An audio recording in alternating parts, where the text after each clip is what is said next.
arrive at a church, they're getting a committee together to get rid of me. But that's my job. My job when I come to a church is actually to lose my job.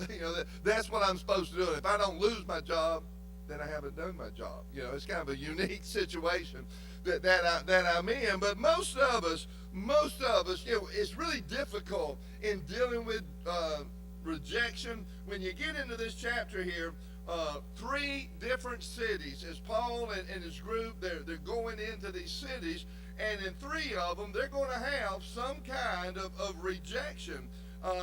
Think how that would affect you. Because when you go through rejection, it's real easy for discouragement to settle in. And once that discouragement, if you allow it to start settling in, then you're going to pass that feeling on to someone else. Those people around you and everything. Now look at the last verse of chapter 13. If you'll look back up there, verse 52, it says they were filled with what? Joy and the Holy Spirit. They didn't have just any joy. They had joy that was coming from the Holy Spirit.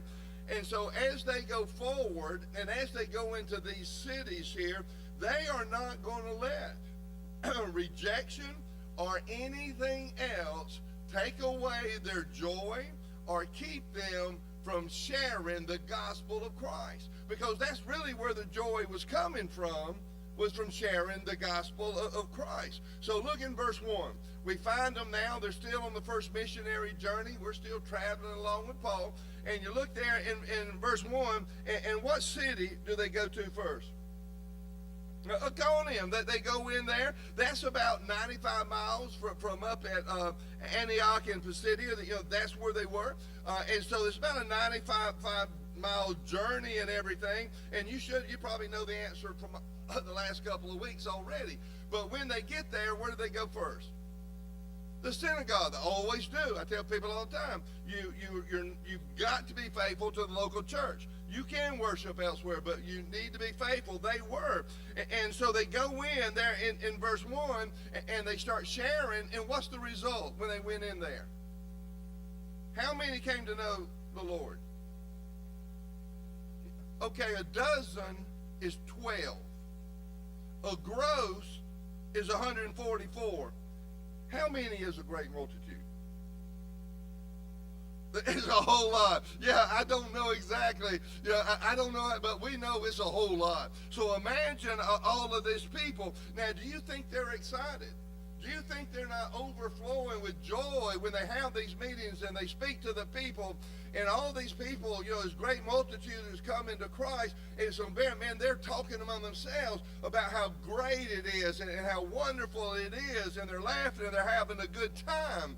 But then you look in the next 2 verses, verses 2 and 3, you see that they were successful until these unbelieving Jews, they lead a movement to build up an opposition against them.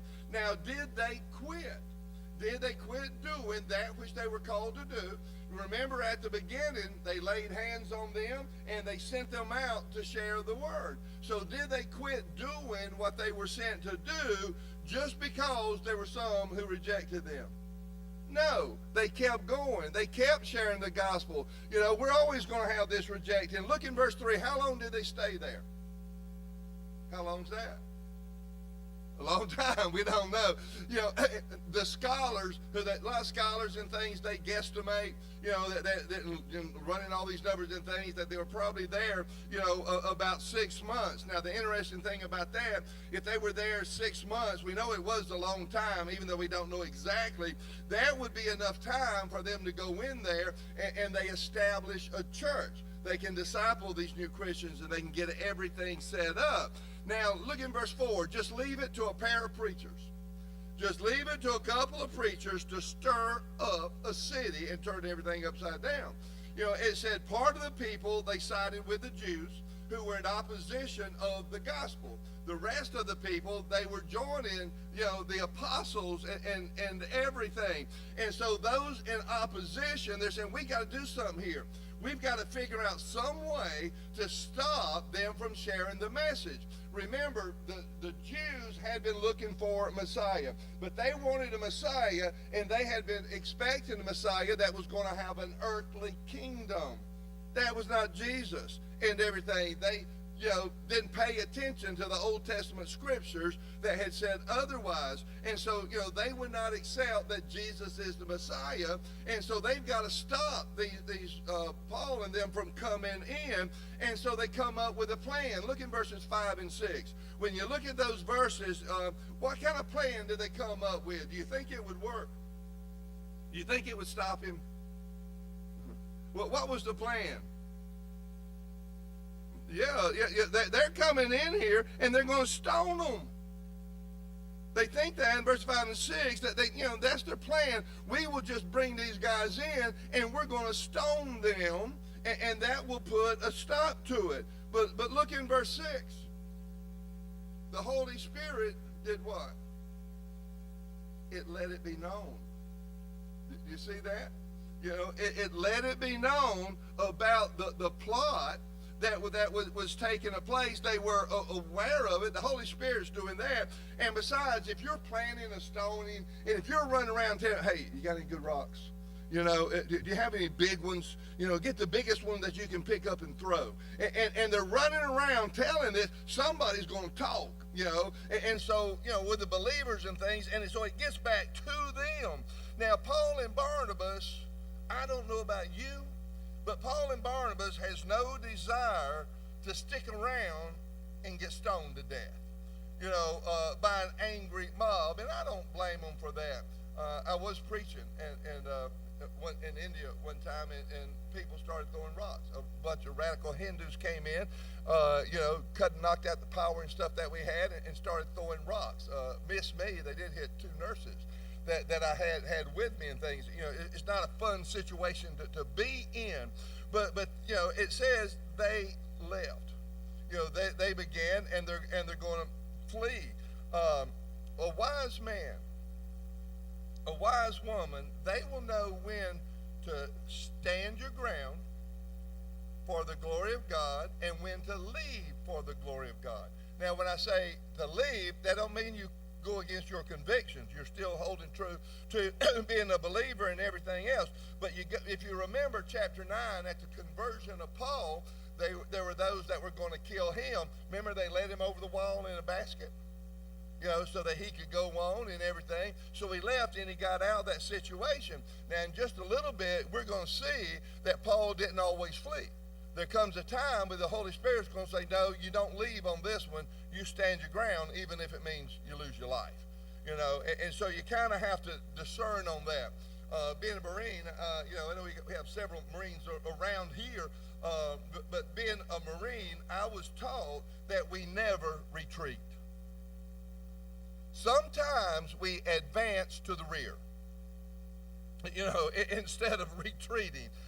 Paul is not retreating here, but rather Paul and Barnabas, they're advancing to the rear. They had already established the church, and so now it's time to go on.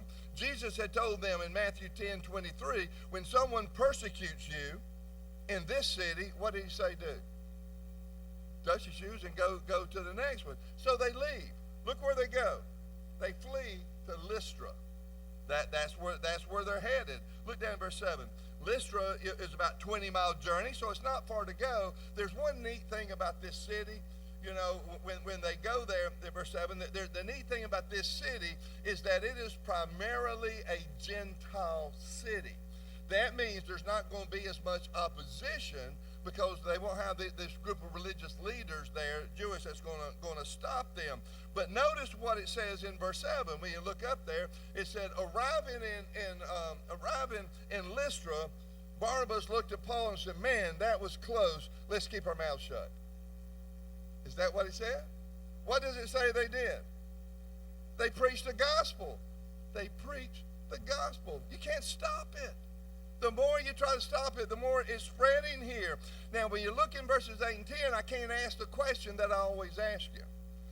Where did they go first, and expect the same answer? Apparently, there was not a synagogue in Lystra, because, they didn't go there first. And so they couldn't go and do that. And that's because of the Gentile city. But look in verse 8, they're preaching, they're sharing the gospel, and somebody gets their attention. Who was it? Now this is so neat. Don't miss this. Because this is what's really, really neat about the scriptures. And this is something that really helps me. Anybody ever have down moments? You ever get sick? Yeah, or you go through in trials, you go through tribulation, and you say, when are you going to do something, God? Why don't you do something? Well, I want you to notice, this man's crippled, but look down in verse 8 again. How long had he been crippled? This is important. Long time, isn't it? We know he's grown. So his whole life, he has been crippled. Now, this is very important. Why? People are going to know this man, won't they? Don't you think people in the town knew him? There were those that had seen him. They knew that there has never been a time in his life when he was not a cripple. What that means is they cannot say he's a plant. They can't say he was healed. I knew this goes all the way back to the early 1970s, but I was working. I knew a guy, and he made $50. Now think about $50 in the 1970s. What would that be today? But he got paid $50 to get healed. Healer was coming to town.